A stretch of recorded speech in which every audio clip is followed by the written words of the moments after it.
Boa tarde, pessoas.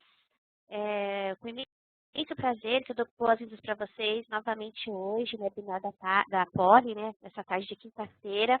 E nosso webinar, como sempre, é patrocinado pela Poli IT e pela ESD. E hoje nós vamos falar um pouquinho sobre disposição defensável. Então, hoje, o nosso webinar é Pondo em Prática a Disposição Defensável. Okay? Para quem não me conhece ainda, meu nome é Daniela e eu trabalho aqui com engenharia de vendas na Poli IT. E a gente vai ficar mais ou menos durante aí uns 40 minutinhos, né?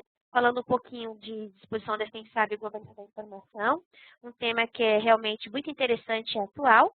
E a gente sabe que hoje, com a existência dos grandes volumes de dados, a gente tem que pensar um pouco mais sobre disposição defensável, porque ela se tornou um dos mais importantes tópicos em relação da governança da informação, ok? E eu só queria então, pedir para vocês, por gentileza, de manter os telefones de vocês e os microfones no modo mudo, para que a gente possa fazer no tempo previsto esse webinar. E depois, esse webinar também será gravado e vai ser disponibilizado no nosso blog, no nosso canal do YouTube, em torno de mais ou menos 48 horas, ok? E se vocês tiverem qualquer dúvida, por favor, passe um e-mail para a gente. O nosso e-mail é o contato@poliit.com.br, que a gente vai responder o mais breve possível. E para esse webinar de hoje, pessoal, o conteúdo que eu utilizei como fonte de pesquisa foi através do eDiscovery. Então, quem acompanhou o outro webinar que eu fiz, o Superando o Desafio da Governança da Informação, foi a mesma fonte, né? Então, o EDJ, né, que é o eDiscovery Journal, ele é uma consultoria internacional que aborda a indústria de governança da informação e faz vários tipos de pesquisas para a indústria, tipo do e-discovery, sobre gestão de registros e até mesmo a própria governança da informação. Então, se vocês depois quiserem conhecer um pouquinho mais da minha fonte, o site do EDJ é o ediscoveryjournal.com. Aí nos próprios slides que vai passando, vocês vão ver aí as informações da fonte, né? Então, nós vamos comentar alguns dados da pesquisa do EDJ, que eu peguei, sobre disposição defensável, e até algumas dicas sobre como vocês podem começar a pensar e adotar uma estratégia de disposição na sua empresa e como fazer isso acontecer. Tudo bem? Então, a gente vai começar.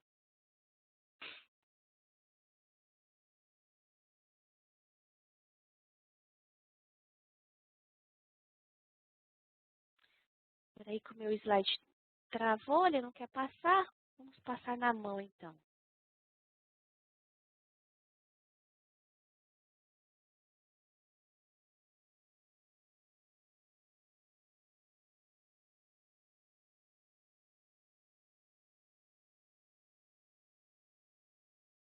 Ué,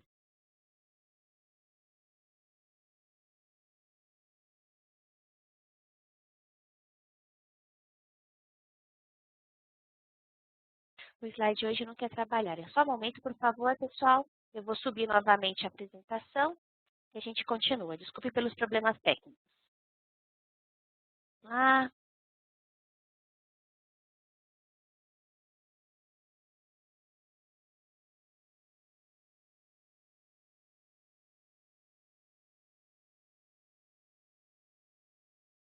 vamos ver se agora vai. Opa, agora foi, hein? Desculpa e obrigada. Então, gente, para começar, a gente vai definir um pouquinho o que é a disposição defensável. Então, a disposição defensável é o processo pelo qual o conteúdo corporativo é excluído, só que de uma forma sistematicamente e com fins de auditoria, né? Assim, será possível de defesa se você for diante de um juiz, em juízo. E aí, vamos falar um pouquinho sobre essa situação da disposição defensável também. Então, há mais ou menos, eu acho, há uns 2 anos, havia um debate que dizia o seguinte, né? Na era dos grandes volumes de informação, livrar-se delas seria sempre algo que realmente teríamos que pensar, né? Porque antes ninguém sabia o que fazer com esse monte de informação. Então, como se livrar delas de uma forma realmente defensável, né? A gente sabe também que existem vários tipos de riscos inerentes inerente a você querer excluir alguma coisa, né? Especialmente agora que a gente conhece o tal do e-discovery. Então, é claro que a informação tem o seu valor também. Então, existe a propriedade intelectual, as bases de dados de conhecimento, e a gente tem que liberar as informações para que as pessoas possam trabalhar em cima delas. Então, acaba tudo isso tendo aquele pequenino risco escondido, né? E a gente sabe também que existem algumas evidências conclusivas que a gente tem referente ao risco, Só que tem aquela coisa que fica escondida ali atrás, a gente não tem certeza do que pode acontecer e pode até virar um empecilho para a gente, né? Aí fica batendo naquela questão. Como que eu posso apagar aquela informação de uma forma que não vai me criar problemas depois, certo? Aí, será que eu devo guardar tudo para sempre, então? Já que eu não sei se eu posso excluir essas informações? Então, foi surpreendente descobrir que a maioria esmagadora dos entrevistados da pesquisa, que, se eu não me engano, foram mais de 450 entrevistados, viu, de várias indústrias, empresas grandes, pequenas, e eles acreditam que a disposição dispensável é realmente necessária. E para confirmar esses dados da pesquisa aqui, que nós usamos no webinar, essa mesma telinha até usei até no webinar anterior, do Superando o Desafio, né? Foi perguntado para as pessoas se armazenar as informações na nuvem por tempo determinado seria realmente a prática ótima de negócio hoje em dia.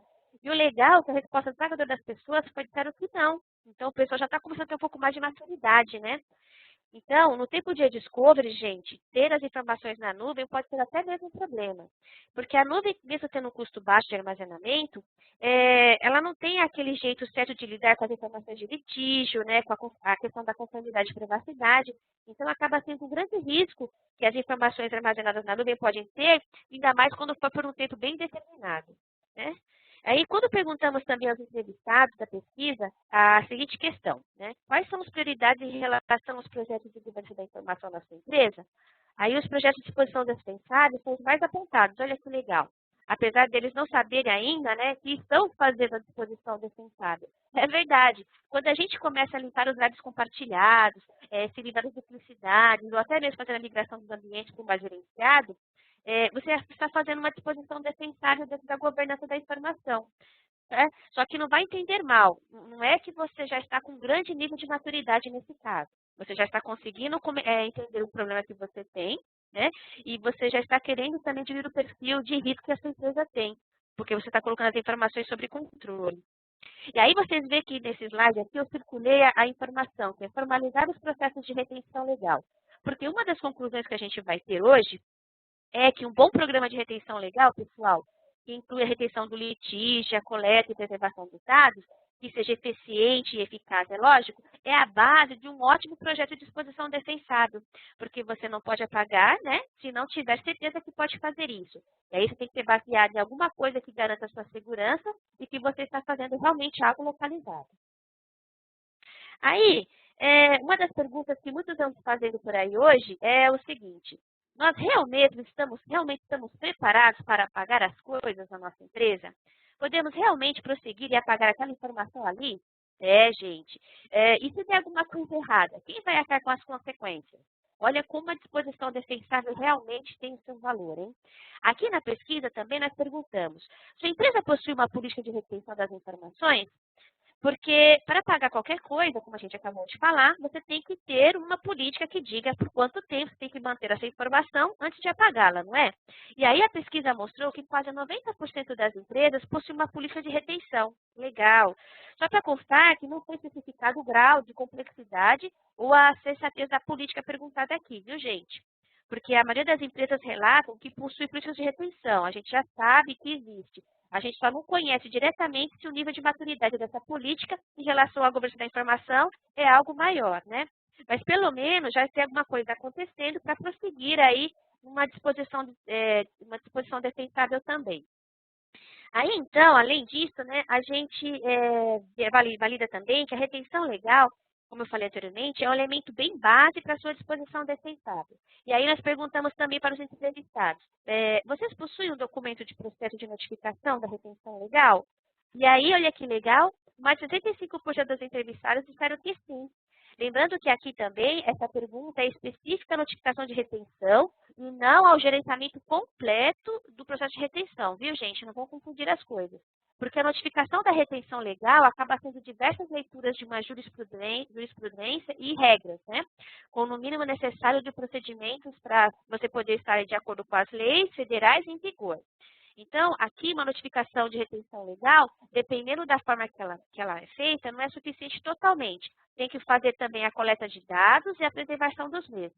Mas como já temos mais de 65% das empresas aqui nessa pesquisa com as notificações documentadas, então elas já estão cada vez mais perto da disposição defensável. E isso é muito interessante mesmo. Chegar ao nível mais amplo de gerenciamento dos processos de retenção legal ainda é amadurecer totalmente, né? Então, nós perguntamos aí para o pessoal, quem e onde você tem o gerenciamento dos processos de notificação legal? Para quem está influenciando tudo isso?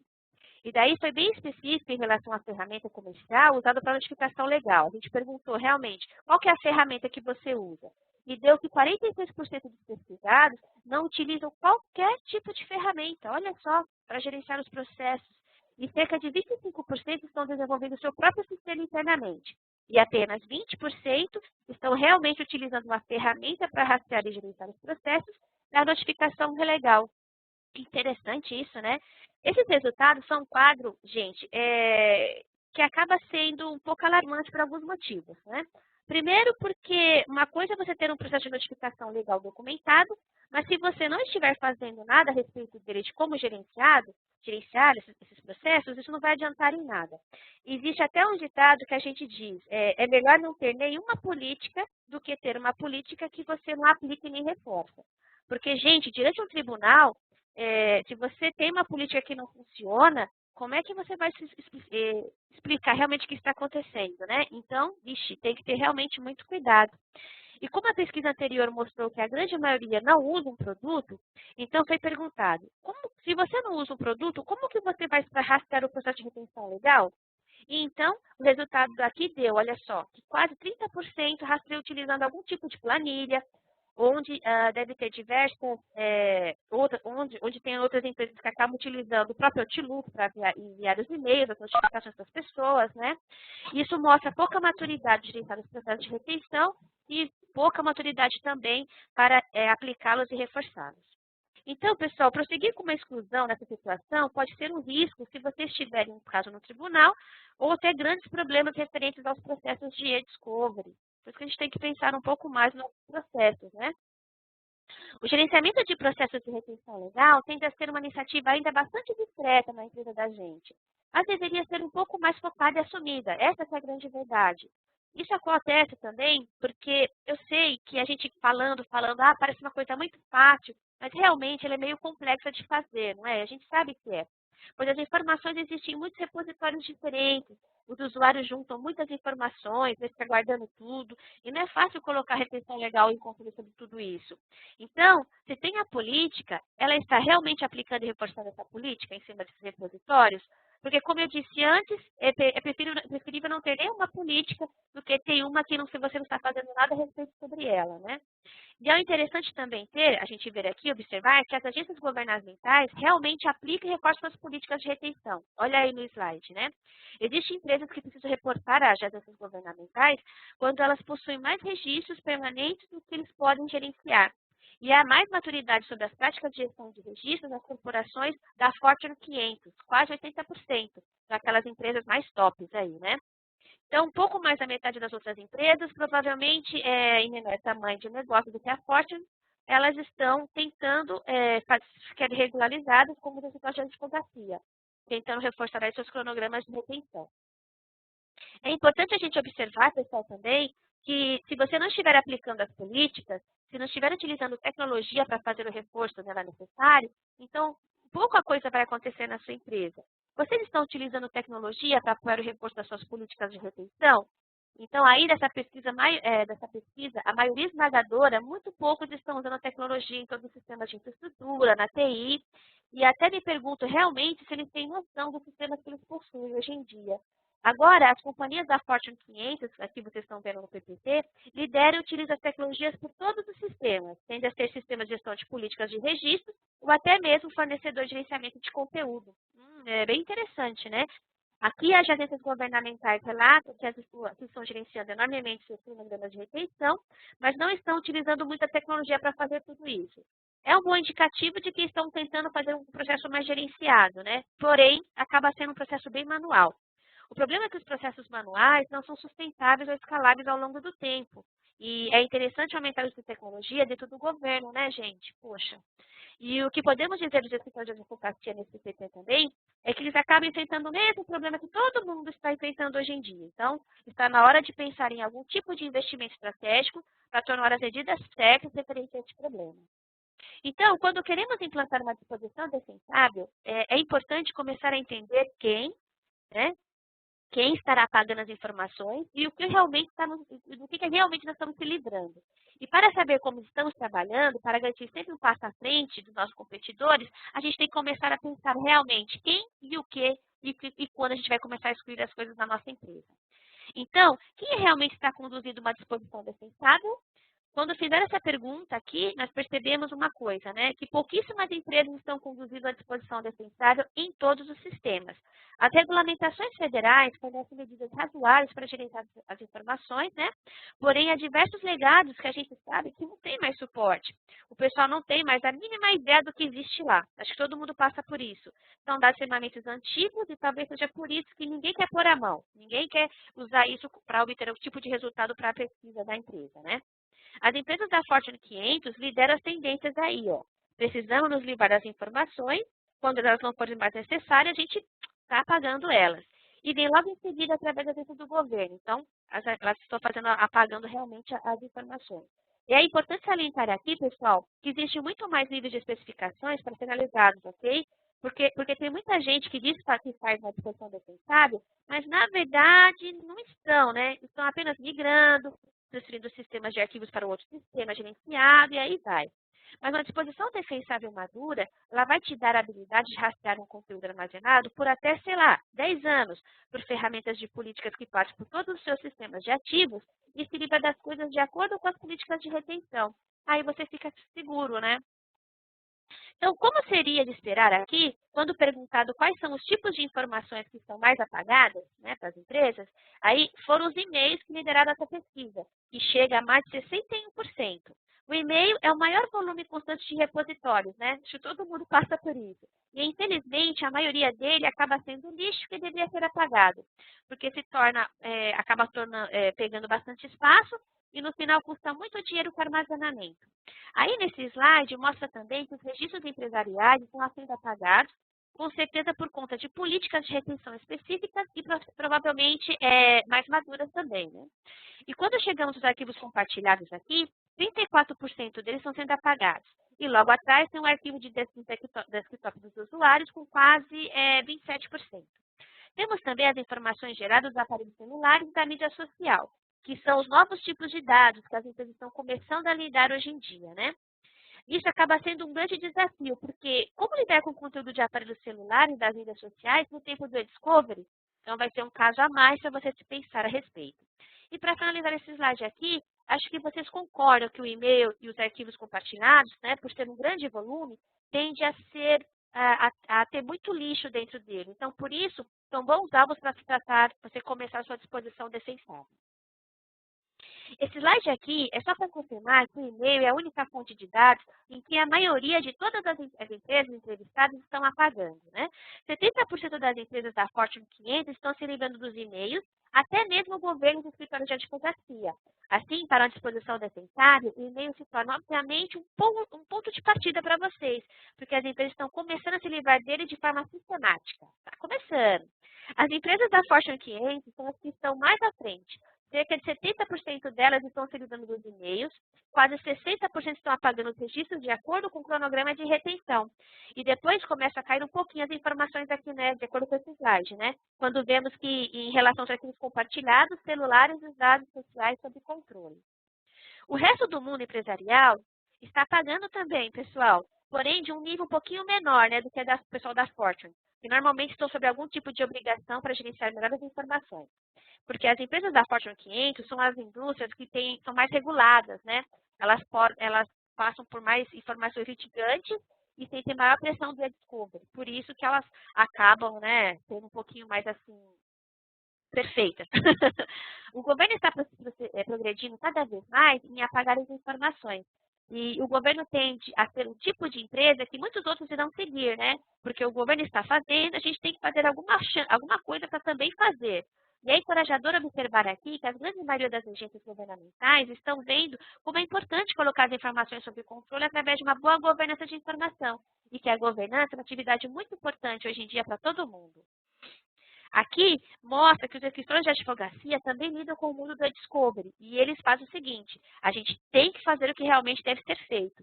E aí isso é o que todas as empresas têm que lidar, né? Não importa que indústria você seja, elas têm que considerar as informações como um ativo muito importante e acaba sendo um desafio que ela tem que gerar daqui para frente. Então, vamos falar como pôr em prática agora uma disposição defensável, uma vez que ela seja eficaz, né, e que não pode trazer depois para a gente nenhum tipo de questionamento do tipo, poxa, não é tão defensivo como eu pensava, e agora a gente está em problemas. Então, é melhor preparar um bom plano, né, com um bom programa, para que vocês não tenham algumas surpresas infelizes depois. Então, a primeira coisa a fazer é pensar quais são os obstáculos que encontramos no caminho. Assim, quais são os obstáculos para a gente colocar à disposição defensável e vigor e como as empresas podem ter sucesso em lidar com elas. Então, é aqui que nós vamos começar. Então, a disposição defensável é um desafio? Sim. Por quê? Porque ela é um problema cultural. Como assim um problema cultural? Muitas empresas têm uma cultura de acumulação, como os escritórios de advocacia, por exemplo. E o mais cotidiano dos repositórios é acumular as coisas, lembra? Até a gente acumula as coisas. Por exemplo, quando o cara da rede aqui na minha empresa fala que vai limpar as caixas de e-mail, todo mundo vai criar seu PST para guardar as coisas, né? E aí isso acaba sendo um problema para quem lida com e-discovery. Então, criar uma cultura na empresa será um dos grandes desafios para vocês. Então, tente juntar todas as partes interessadas, a gente sabe que é difícil, né? Mas põe o cara lá da TI, o cara do RH, põe no pessoal de segurança, tudo numa sala para conversar. E o segundo desafio é implantar um programa de retenção legal. Pois, como eu já disse hoje, ele é elemento básico para a gente fazer a disposição defensável. Lembre-se que você não pode começar a pagar até que você tenha uma maneira de parar as exclusões quando for necessário, hein? Então, implante um projeto de retenção legal discreto que lhe permita dizer o seguinte: olha, nós fizemos um esforço razoável para conduzir a retenção legal quando necessária e, portanto, estamos lidando bem com a exclusão. O objetivo aqui não é ser perfeito, pessoal, mas sim sensato, tudo bem? O último e terceiro obstáculo que a gente vai encontrar pela frente é descobrir um modo de classificar os registros. Lá vem a Daniela falar de novo de classificação, né? Sim, porque nós temos um legado, lembra? Sistemas de arquivos e registros que são extremamente complexos. E o fato de que nenhum funcionário irá aprender todas as formas de classificação de um arquivo, a gente já sabe que não pode ter essa expectativa. Então, uma das maneiras de começar a usar a sua classificação é através da automação. Faça testes, então comece a atribuir com quem faz a gestão da informação na empresa e quem vai colocar o centro de informação de controle em cima dessa classificação. Aqui, nós vamos juntar os três bichos de sete cabeças, né? A gente fala sete, mas são os três principais, que é o jurídico, a TI e o pessoal dos negócios. Então, o jurídico inclui o gerenciamento de serviços, garante que os papéis e responsabilidades sejam claramente definidos e entende que essas pessoas precisam realmente das informações para poder trabalhar, né? Então, você tem que comunicar, por exemplo, por que o jurídico tem que ter um registro e por quanto tempo ele vai ficar disponível para o pessoal. Daí, a TI que tem que transformar isso em exigências para que as tecnologias gerenciem essas informações. E aí, então, junto com o jurídico, tem que entender os riscos das exigências para a retenção legal do tipo: quais são as políticas de retenção ou como iremos realizar o e-discovery. Assim, vai conseguir ter uma infraestrutura que se encaixe com o orçamento e também vai ter como atender realmente todas as exigências do negócio. Uma das formas para que isso aconteça, pessoal, é centralizar sua equipe de governança da informação, seja ela uma equipe formal, uma equipe de trabalho, até mesmo uma equipe multifuncional. Aí tem gente até que eu já vi falar que usa consultoria externa, viu?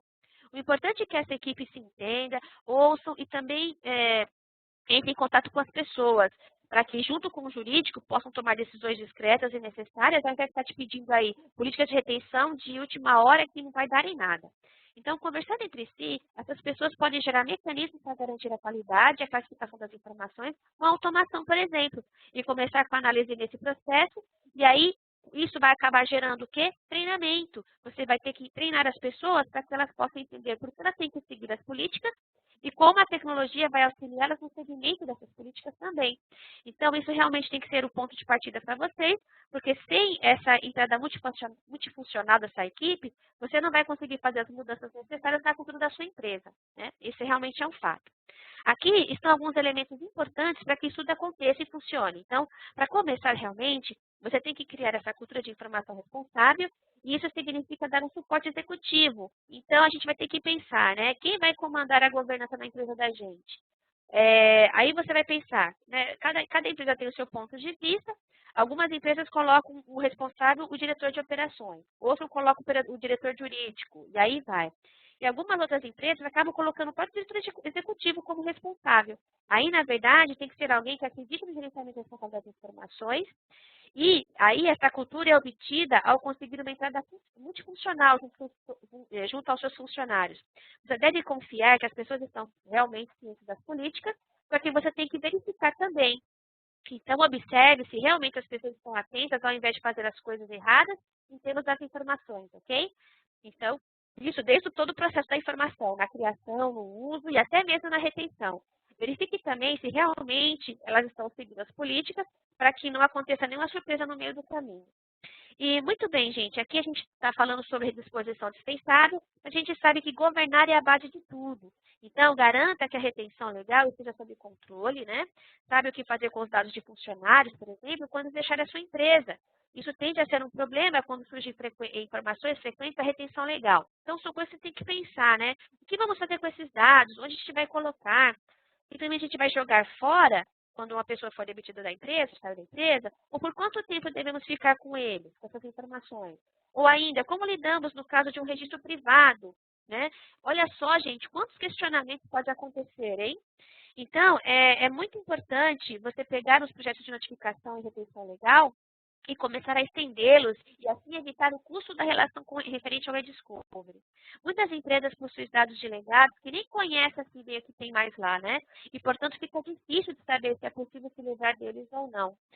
Então, o mais garantido seria mandá-los todos para um projeto de disposição defensável, uma classificação automatizada de conteúdo, né? Então, pensem bem, é mais sensato para você preparar uma disposição defensável agora do seu legado, ou se preparar, na verdade, para ser réu em algum tribunal, caso aconteça algum problema se alguém apagar tudo na sua empresa.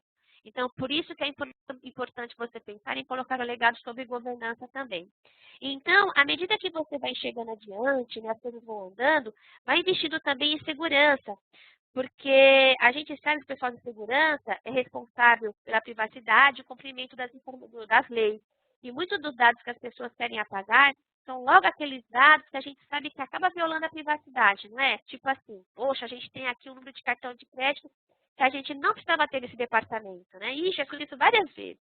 Então, esse daqui que eu estou passando para vocês são alguns passos para que vocês possam iniciar o seu projeto de disposição defensável. E esses projetos com certeza terão impacto real no mundo empresarial. Eles vão reduzir os custos de armazenamento, os riscos e também os problemas com o e-discovery. E aí, a gente sabe por que isso tem, por que isso precisa de uma disposição defensável, porque são enormes, são vários desafios, né, que as empresas enfrentam hoje em dia. Mas a maioria de todos eles é simplesmente a falta de um processo formal de governança da informação. E muito disso, pessoal, tem a ver em pegar as equipes certas, né, aquela equipe multifuncional, que sabe colaborarem juntas em relação ao que realmente precisa ser governado dentro da empresa da gente. Então, as empresas possuem esse grande volume de informações, né, de conteúdo em formatos variados, espalhados por diversos repositórios diferentes, e ainda por cima tem que lidar com todas as diferentes leis e regulamentações, né? Além da própria política empresarial interna. Então, como abranger tudo isso e como realmente decidir o que você irá implantar em relação às políticas que abrangem o desafio da governança? Então, realmente, isso é muito importante e é um desafio que você vai ter que enfrentar daqui para frente. As informações que a empresa possui, pessoal, todo mundo sabe, tem um valor estimável. E isso que permite que a nossa empresa tenha inovação, expansão e crescimento. E ganhar a atenção do consumidor é o que realmente separa as melhores empresas das demais. Então, introduzir de forma correta um processo para utilizar as informações de modo que elas possam crescer e sustentar é o que faz a empresa ser realmente uma empresa diferente. E para ser uma das melhores empresas hoje em dia, tem que ter um programa de governança da informação. Então, vemos a governança como reforço de um comportamento desejável, não apenas só na criação da informação, né? Mas também no modo de como ela é utilizada na sua empresa, quais são as políticas de arquivamento por detrás dela, né? Como ela pode ser apagada. Então, a gente leva tudo isso em consideração. E ainda tem que conhecer as leis e regulamentos de todas as jurisdições nas quais a empresa faz negócio. Tem que se preocupar também com os processos e as práticas do ciclo de vida da informação e do próprio negócio, dos papéis e também das responsabilidades. Então, quais são as tecnologias, sejam repositórios de ECL, drives compartilhados, armazenamento na nuvem, não importa. Leve tudo isso em consideração e combine com a disposição defensável. Agora, realmente, nós podemos provar que apagamos aquelas informações legalmente e nós temos medidas para provar tudo isso. Governança da informação se trata de tudo isso, e a RSD criou uma plataforma chamada RSD Glass, que está no programa de governança da sua empresa desde o momento das políticas até o ponto de aplicá-las e reforçá-las em todos os repositórios. E aí, no final, você vai conseguir medir a efetividade do seu programa. E faz isso enquanto leva em conta as diferentes equipes multifuncionais que vocês têm, né? Que estão envolvidos naquele processo de GI. Desde o pessoal do jurídico, o pessoal de TI, executivos, todo mundo que discute quais as políticas empresariais que devem ser definidas e repostá-las no seu programa. Então, para poder medir o risco, o esforço de ter a aplicação automática gerenciando das políticas de multijurisdições, a governança da informação começa realmente com um comitê, pessoal. Não tem como fugir disso, né? É formado pelo jurídico, pessoal da TI, pessoal de registros. Então, eles fazem entendimento das leis e regulamentações, das políticas internas da empresa e também das melhores práticas também. Assim, será possível definir essas políticas utilizando o RD Glass Policy Manager, onde você constrói um conjunto em comum de políticas para a sua empresa. E, então, você é capaz de implantar e reforçar essas políticas in place utilizando o Governance Manager, que se conecta às várias fontes de dados diferentes, aplicando sobre elas as leis e regulamentações da sua jurisdição. O RSD Glass, gente, leva em consideração também o acionamento de eventos do ciclo de vida da informação, que são provenientes da aplicação de negócios, né, como no SAP. Então, só um momento. Então, por exemplo, a gente sabe que o que fazer quando um funcionário deixa a empresa, qual tipo de ação vou tomar naquela informação. Ou até mesmo se eu sou um banco, por exemplo, se o meu cliente fechou a conta, o que eu vou fazer agora daqui para frente, né? Então, são todas informações que acontecem no ciclo de vida da informação através de uma ação específica. E aí, para fechar todo o ciclo do programa de GI, a gente tem também uma forma de medir exatamente a efetividade do seu programa e do seu processo, né? Validar se as políticas que foram definidas estão sendo realmente reforçadas, se todo o esforço que você está fazendo referente ao seu programa está mitigando os riscos, se você está conseguindo diminuir os custos para armazenamento e dando mais valor ainda aos seus ativos de informação. Então, tudo isso o RST Glass vai conseguir fazer aí para vocês. Então, hoje em dia, a gente sabe que tem aquela, como é que o pessoal fala lá nos Estados Unidos? O conteúdo in the wild, né? A gente tem que domesticar as informações, tem que domar aquela informação que não está mais sendo governada adequadamente. Então, imagine quantos tipos diferentes de informações que a gente encontra na empresa da gente, né? E daí gerenciar e aplicar as políticas de retenção para garantir uma disposição defensável em cima de tudo isso. Com certeza você não vai conseguir fazer isso em todas as informações ao mesmo tempo, né? Todo mundo sabe. Então, terá que pegar algumas partes para fazer, né? Aquela que dá mais dor de cabeça para você. Vai ter que ir trazendo então, todos esses tipos de diferentes de fontes de dados, de formatos, igual estou mostrando aqui no slide aqui, para baixo de uma plataforma guarda-chuva, né? Que possa te proporcionar aí uma governança da informação e ajudar a sua empresa a ir sempre para frente. Dar suporte à retenção de litígio é fundamental para reduzir os riscos legais e os custos associados à retenção, né? Então, assim, vai garantir que conhecemos quais informações têm que ser retidas, e aí você vai conseguir identificar também aquelas que são mais preciosas. Aí você vai garantir apagar somente aquelas que já são vencidas, ou seja, você vai estabelecer realmente um processo de retenção que acaba sendo um processo importante se você quer colocar um programa de governança da informação. E o RSD Glass, pessoal, ajuda você no processo de disposição defensável, por quê?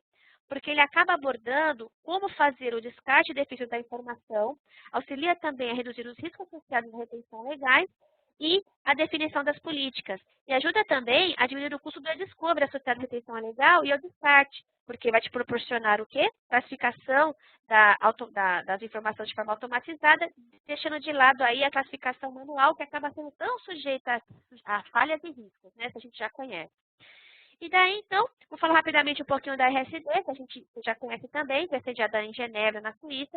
Ela tem escritórios por todo o mundo e parceiros de distribuições consagrados como a Poli aqui no Brasil. E ela é conhecida como líder mundial, gente, em arquivamento e retenção de output. E agora está vindo com uma nova estratégia de governança da informação, que a gente diz que é uma nova abordagem que vai solucionar os desafios da gerência de registros. E aí eu tenho aqui a Poli, que é a empresa de trabalho, né, que ela está presente no mercado há mais de 23 anos, como consultoria e 18 anos de empresa. A Poli sempre utilizou o documento como principal veículo de marketing, né, Então, ela promove comunicação com o cliente, marketing one-to-one, e agora está trabalhando diretamente com a gestão da informação corporativa, né? E sempre trabalhou diretamente com os preços nacionais das aplicações de negócio voltados para o documento. Então, teve a distribuição, armazenamento, apresentação web, e agora a gente está trabalhando com governança da informação. E para realizar tudo isso que eu falei para vocês, a Poli representa tecnologias internacionais consagradas mundialmente, como a RSD, como a RSD Glass. Aqui uma telinha para mostrar para vocês como a Poli possui vários tipos de clientes importantes e ela tem contrato com esses clientes há mais de 15 anos. Tá? Então, nossos clientes são os maiores bancos privados do Brasil, tem setor de telecomunicação, indústria e varejo. E aqui são clientes especificamente da RSD. A Poli acaba tendo outros representantes, né? E outros clientes com outras tecnologias também. E aí, um recadinho para vocês, pessoal, é o seguinte. Então, se vocês quiserem saber um pouquinho mais sobre disposição defensável, no site da Poli, poliatsolutions.com.br, tem um material muito bacana chamado 5 passos para disposição defensável. E aí você vai poder entender um pouquinho mais. E logo, logo também no nosso blog, nós vamos possibilitar, vamos colocar também um outro catálogo chamado Possibilitando a Disposição Defensável da Informação. E parte desse conteúdo explicado hoje tem nesse catálogo também. Logo, logo está disponível no nosso blog, que é o blog poliatsolutions.com.br. Lá a gente tem muito material bacana que vocês podem aprender um pouco mais sobre governança, tá? Tem uns webinários que eu fiz em 2013, tem uma matéria nova sobre gestão de registros e tem até uma entrevista com o Tamir Siegel, que é o vice-diretor de marketing da RSD, que fala um pouquinho sobre governança da informação, para vocês aprenderem um pouquinho mais sobre isso daí, tá? E aí, pessoal, então, a gente está terminando esse webinar de hoje, para vocês tenham gostado, aprender um pouco mais sobre disposição defensável. Em 48 horas, a gente vai estar disponibilizando esse webinar no canal do nosso blog, nosso YouTube. E eu espero vocês no nosso próximo webinar, que vai ser em junho. Agora vai ter a segunda parte da minissérie do webinar de 5 minutos da governança da informação, hein? Espero todos vocês. Uma ótima tarde e obrigada por tudo. Até mais, pessoal. Tchau, tchau.